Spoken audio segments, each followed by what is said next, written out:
In today's video, I'm going to teach you how to customize your profit and loss statement in QuickBooks. Whether you're a small business owner trying to get a better handle on your company's finances, or an accounting professional preparing reports for clients, customizing your profit and loss statement can provide valuable insights. Today, we're going to go through this process step by step, so let's get started. To begin, you'll need to log into your account, head over to the sign in page and click on sign in.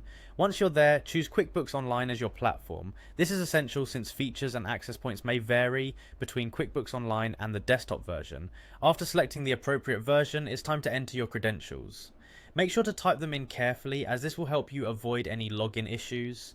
If you haven't saved your password, now might be a good time to consider a password manager to streamline this process in the future. Once you've successfully logged in, click continue.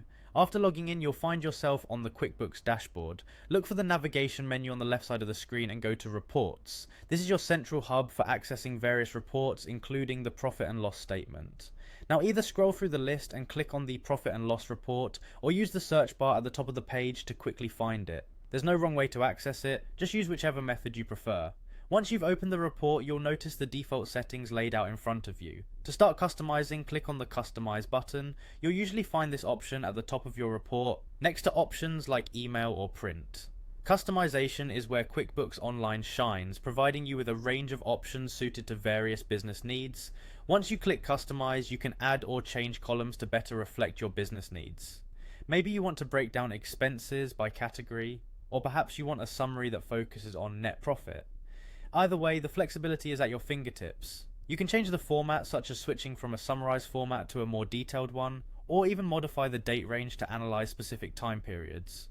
After making all your desired adjustments, remember to click on Run Report. This is crucial, as clicking Run Report applies all of the changes that you've just made. At this point, your customized profit and loss statement should display, ready for review and analysis. And there you have it, a tailored profit and loss statement that meets your specific business needs, empowering you with insights to make more informed financial decisions.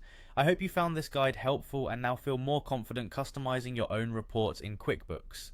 Thank you for watching, and be sure to check out our other QuickBooks tutorials for more tips and tricks.